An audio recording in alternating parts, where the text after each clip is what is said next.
Politisi senior Amin Rais ikut dipolisikan buntut menyebarkan narasi dengan ijazah palsu Presiden ke-7 Joko Widodo. Amin Rais dilaporkan oleh pendukung Jokowi yang tergabung dalam Komite Rakyat Nasional Kota Depok. Para terlapor dijerat pasal dugaan penghasutan dan penyebaran berita bohong terkait ijazah palsu Jokowi.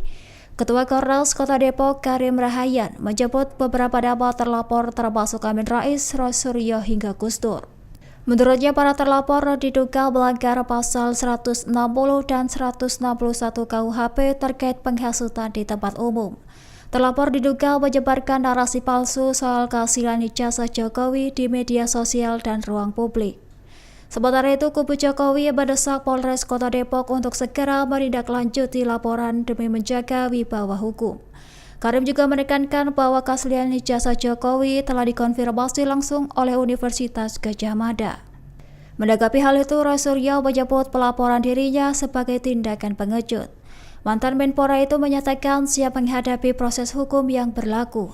Ia menekankan akan membuktikan argumennya terkait ijazah Jokowi di pengadilan.